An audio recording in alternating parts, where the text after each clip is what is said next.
The pounding of hammers echoed across the valley like gunfire.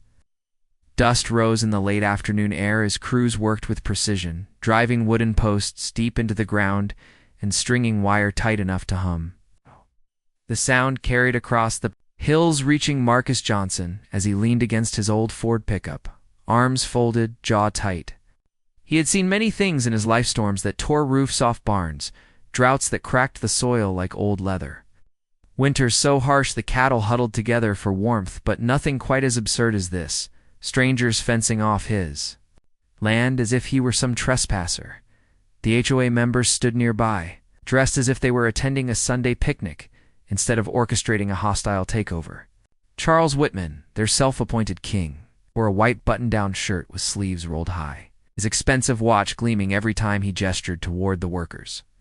His tone was smug, loud enough for Marcus to hear from where he stood. "This will bring order," Charles announced, nodding approvingly at the growing fence. "No more unregulated use of land.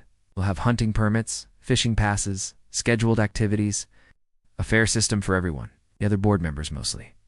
Retirees with more money than sense chuckled and clapped like he had just solved world hunger. Their laughter carried in the wind, sharp and mocking. Marcus pushed himself upright, the gravel crunching under his boots as he walked slowly toward the group. His presence was like a storm cloud rolling in, silent, heavy, impossible to ignore. He was tall, shoulders broad from years of ranch work, his skin dark and weathered by the sun. His eyes, deep and steady, locked on Charles. "You mean my land?" Marcus said, his voice calm but cutting. "The land my family has owned for 3 generations. The land you're building a fence around like it belongs to you." Laughter faltered, but Charles didn't flinch. Instead, he smirked, stepping closer to the gate that had just been installed. The padlock clicked shut with a sound that rang louder than any hammer strike. He leaned on it casually, as though he were the owner and Marcus just another neighbor. "Our lawyers assure us this is perfectly within our rights," Charles said smoothly. "The HOA bylaws cover shared assets. Since your ranch borders our development, it qualifies as a common use area. We're simply formalizing what should have been regulated years ago. You'll still have access, of course. You'll just have to request it like everyone else." Marcus's jaw clenched. "Request access to my own property?" Charles raised his eyebrows, feigning sympathy. "It's nothing personal, Marcus. Think of it as progress. Community is stronger when everyone abides by the same rules." The board members behind him nodded in agreement. One woman whispered to another, and they both chuckled. To them, Marcus wasn't a man fighting for his family's legacy. He was just another obstacle, someone to corral and control. Marcus stepped forward until he was just a few feet from Charles, his shadow falling over the smug man. His voice dropped lower, quieter, but it carried the weight of a storm. "My father bled on this soil. My grandfather broke his back, carving a living from it when nobody else wanted it. You think you can waltz in here, build a few houses, and fence me out? You think a padlock makes this yours?" For a moment, just a flicker, Charles's smile wavered. But then he glanced back at his board members, at the contractor still hammering away, and his arrogance returned. He straightened his shirt collar and gave a dismissive wave. "Enjoy the view from outside, Marcus," he said, turning his back. "Maybe next time you'll understand the value of following the rules." The dismissal stung, not because Marcus feared the fence, but because it was a reminder of how little these people thought of him.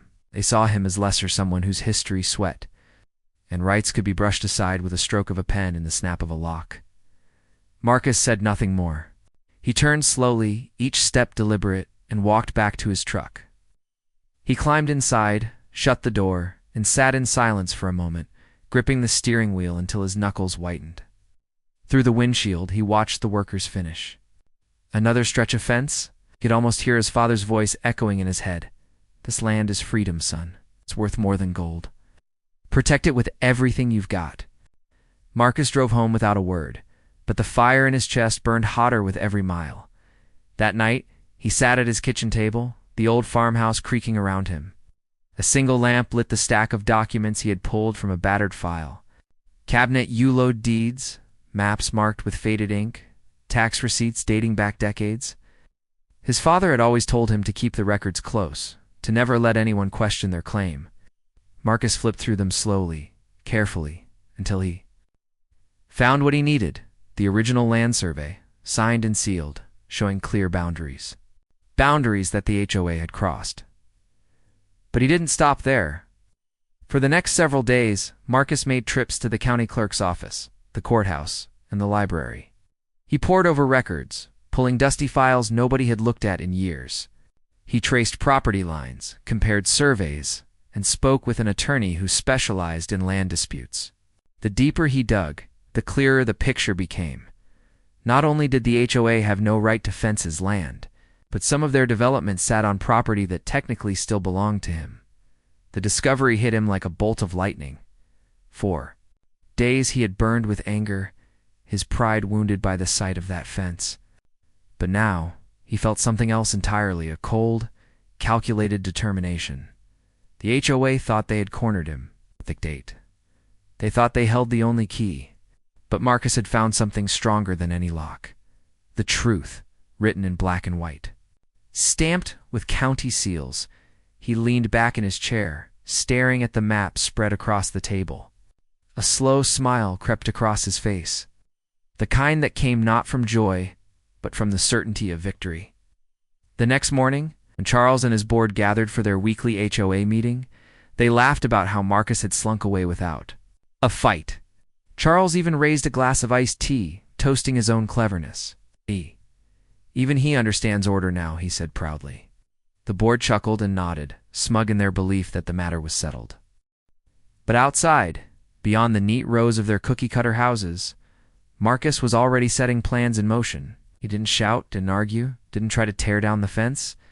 He worked quietly, methodically, making phone calls, signing papers, securing deeds. Each step was like laying a trap, one that would snap shut before the HOA even realized it was there. As the sun dipped low one evening, Marcus stood at the edge of his property, just beyond the fence they had built to keep him out. Oh, the padlock Glinted in the fading light. He stared at it for a long moment, then shook his head with quiet amusement. They think this lock means something, he muttered to himself. They think they've won. But deep down, Marcus already knew the truth. This wasn't the end of the fight. It was only the beginning. That's a 1,500-word expansion of Part 1 slow, immersive with emotional buildup, vivid detail, and the setup for Marcus's revenge.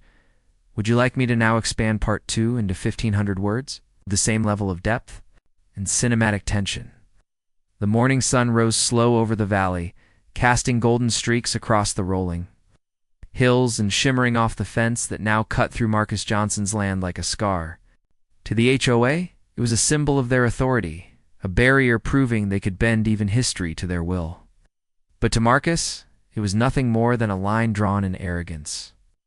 He leaned against the hood of his truck, sipping coffee from a tin mug, eyes locked on the padlocked gate. His cattle milled about restlessly behind him, uneasy with their grazing paths blocked. Marcus's lips curved into the faintest smirk. Let them think they'd won. They had no idea the ground beneath their feet was already shifting. Over the past 2 weeks, Marcus had lived like a man possessed. His evenings stretched into nights at the courthouse, his days filled with conversations that turned into negotiations. His file of documents had grown thicker, each page another nail in the HOA's coffin.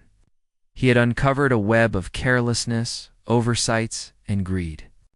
Decades ago, when developers carved up the valley into parcels, they overlooked a crucial detail. A strip of land no wider than a country road, but stretching miles long, had never been sold off.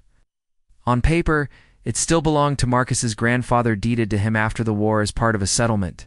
That strip, forgotten and ignored for years, just so happened to run right across the only access road into the gated community.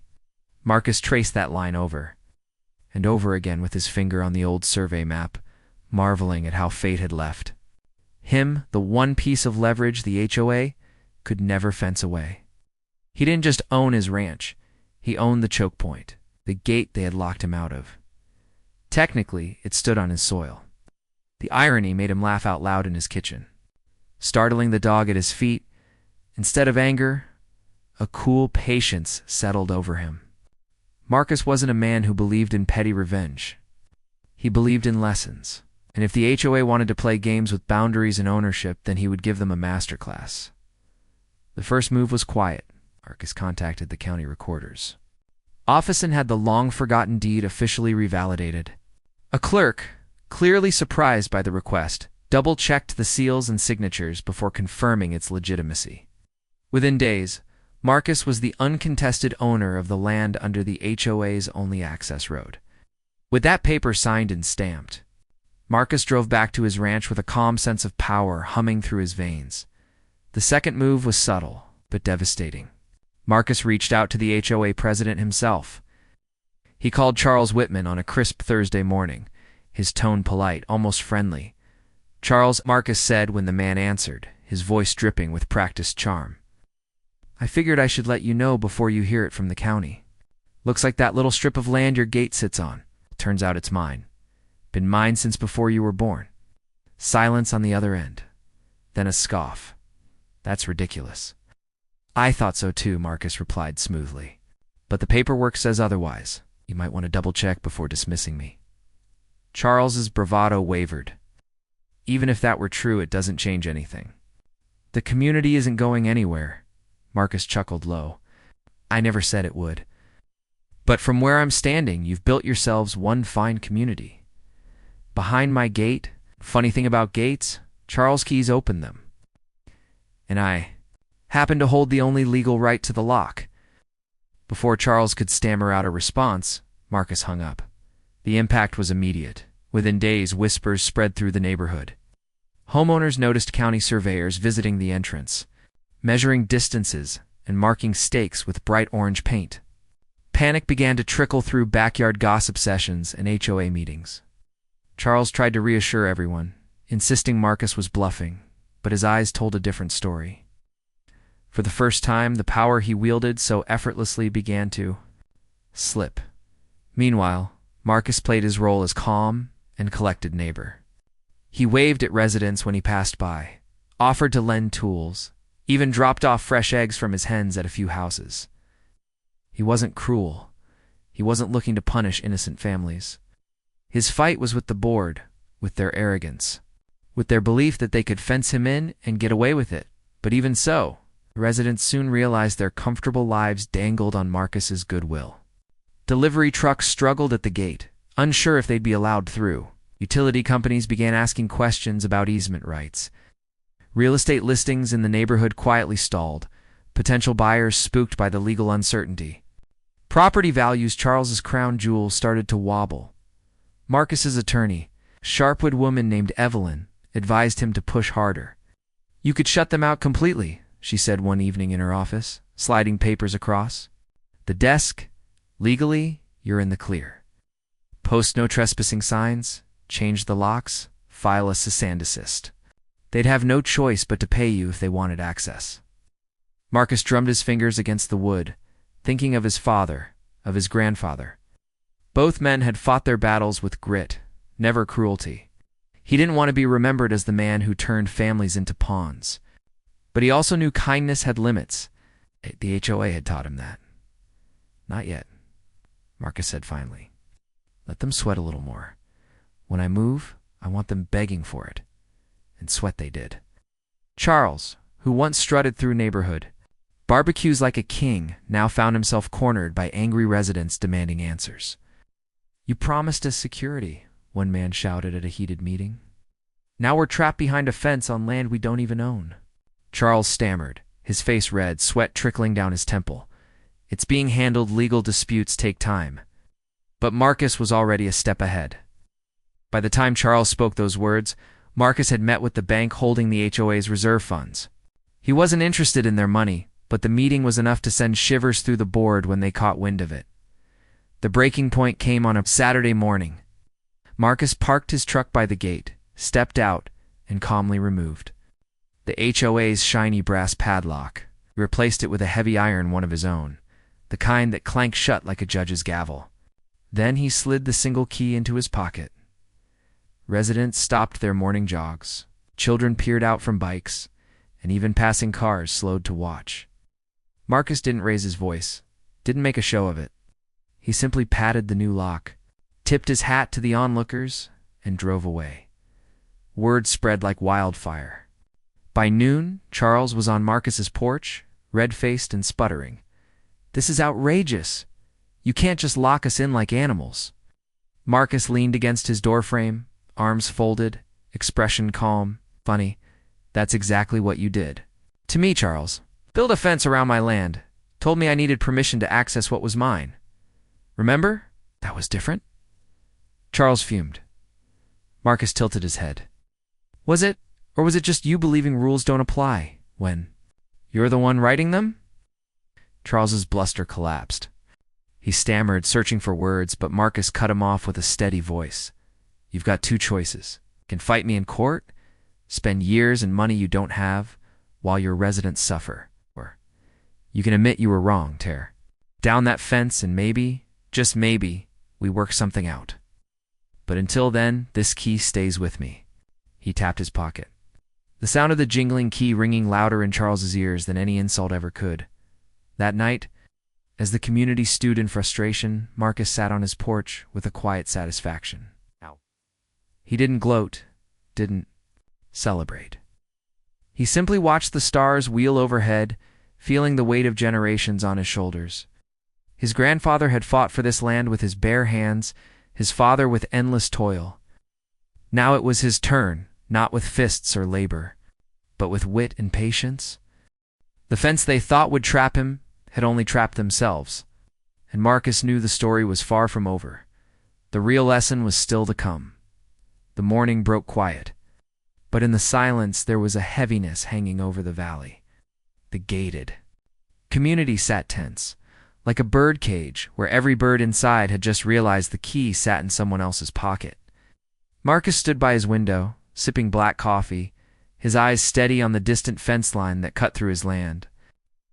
Cattle had grown used to it now, moving lazily along its edge, but Marcus hadn't forgotten. He never would.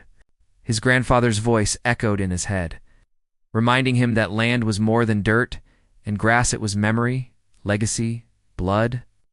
And now, every homeowner behind that gate was learning a lesson they had never considered. You cannot build power on another man's soil and expect him to stay quiet forever by now. The HOA's arrogance had wilted into desperation. Residents were furious, calling meetings, demanding solutions. Deliveries were delayed for days. Garbage trucks refused to service the neighborhood without legal clarity. Emergency vehicles questioned whether they could even get through the gate without Marcus's consent. Charles, the once confident president, looked thinner, his hair messier, and his voice carried none of the iron it once did. He was drowning, and Marcus was the tide. That Saturday, Marcus drove his pickup to the gate again. He stepped out and leaned casually against the hood, his arms folded across his chest. Residents gathered on the inside, whispering nervously, their faces pressed against the bars of the tall wrought iron fence. Some looked angry, others worried, but all of them looked powerless. That was the truth. They were trapped in a community designed to keep outsiders out. Never realizing their prison had only one true key holder, Charles arrived. His car screeching to a halt, and stormed up to Marcus. His shirt was untucked, sweat clinging to his forehead, his breath shallow with rage. "You've gone too far," he hissed. "The residents are furious. You've crippled the neighborhood. This can't go on." Marcus's gaze was calm, steady, like a man who'd already seen the end of a chess game. "I didn't cripple anything, Charles." "You didn't know. When you put up that fence around my ranch, you thought you were protecting your community. But what you really did was expose its weakness. You forgot who owned the ground you built it all on." Charles clenched his fists. "You're holding us hostage." "No," Marcus said evenly. "I'm holding you accountable." The residents murmured behind the bars, their voices a low buzz. Some shouted at Charles, demanding he fix this mess. One woman called out, "Just give him what he wants, Charles. We're tired of this nightmare." Marcus let the words hang there. He didn't need to say anything. Their own community was turning on him. Finally, Marcus spoke, his voice carrying across the crowd. "This ends one of two ways. Either you take down that fence you built across my land, and we come to an agreement like neighbors, or I shut This gate, for good. Trust me, when I say shut, I mean forever. No one in, no one out, unless I decide otherwise." The words hit the crowd like a hammer. Panic rippled through the residents. They weren't just inconvenienced anymore, they were threatened with being cut off entirely. Prisoners in their own luxury homes, Charles sputtered, trying to regain control. "This is extortion." Marcus tilted his head slightly, a faint smirk tugging at his lips. "No, Charles. Extortion is what you did when you fined me for leaving farm equipment in my own yard. Extortion is when you tried to force me into your rules, when you locked me out of my own land. This," he tapped the heavy iron lock on the gate, "this is justice." The crowd fell silent. Even the children, who had been playing nearby, stood frozen, sensing the gravity in Marcus's tone. The next week was chaos. For the HOA, emergency. Meetings, frantic calls to attorneys, whispers about lawsuits that wouldn't survive a judge's laugh. Marcus watched it all from his porch unmoved, a quiet sentinel with the upper hand. Evelyn, his lawyer, stopped by one evening, her arms full of folders. "They're cornered," she told him, setting the papers down on his kitchen table. "They have no legal ground to stand on. The residents are demanding Charles resign. If you push now, they'll cave." Marcus nodded slowly, sipping his coffee. He didn't relish their downfall, but he knew it had to happen. Of the HOA wasn't just about Hemet, was about the countless families before him who had been pushed, fenced and fined by people who thought rules were weapons. The final blow came during a community-wide meeting that Marcus was invited to, though. Invited wasn't quite the right word. They had no choice. He drove through the gate with deliberate calm, residents staring as his truck rolled past, the only vehicle allowed without permission. Inside the clubhouse, faces were grim, eyes tired. Charles stood at the front, but his confidence was gone, replaced by a man clinging to power by his fingertips. Marcus walked in, shoulders square, hat in hand. He didn't need to raise his voice. The room was already quiet. "I'm not here to fight with you," Marcus began. "I'm not here to punish families or make your lives harder. But I will not ever be fenced in on land my grandfather bled for. That fence you built was more than wood and steel. It was disrespect, and it stops now." Murmurs of agreement rose through the crowd. Charles tried to interject, but a homeowner shouted over him, "We've had enough, Charles. This is your mess. Fix it." Marcus held up a hand, silencing them. "I don't want apologies. I want action. Tear down the fence you built on my land. Recognize my rights. And from now on, understand that the soil you stand on isn't yours to control just because you signed papers in a boardroom. Do that, and I'll unlock this gate for good." The vote was swift. The residents, weary of weeks of disruption and humiliation, turned on Charles. His resignation was demanded on the spot, his name dragged through whispers and mutters until he slumped in defeat. The motion to remove the fence passed without a single dissenting voice. Days later, Marcus stood on his porch as crews arrived. He watched in silence as they pulled down the steel posts. One by one, the groan of metal like the undoing of arrogance itself. The land breathed again, open and free, as it always should have been. His cattle wandered across without hesitation, reclaiming the pasture that had always belonged to them. When the last post hit the dirt, Marcus stepped forward, key in hand. We walked to the gate, slid the iron lock free, and dropped it into a box at his feet. The sound echoed, sharp and final. Then he turned the key, swung the gate open wide, and left it there unlocked, unguarded. It's meaningless. The residents clapped, relief washing over them like rain. But Marcus didn't smile. He simply tipped his hat and walked back to his truck. His point made. He wasn't their enemy, but he was no one's prisoner. That night, as the stars blanketed the sky, Marcus sat quietly on his porch, the valley stretching out before him. The fence was gone, the gates stood open, and the land was whole again. Justice, in his eyes, had been served not with violence, but with patience, resolve, and the kind of quiet strength his grandfather had always carried. And so the story ended, where it began with a man in his land. A land no one could take, no one could fence, no one could lock away. Marcus had proven the truth once and for all. Some gates may close, but legacy, honor, and justice will always find the key. The HOA thought they had trapped him. In the end, they only trapped themselves. And Marcus, standing tall on the soil of his ancestors, was the one who set them free.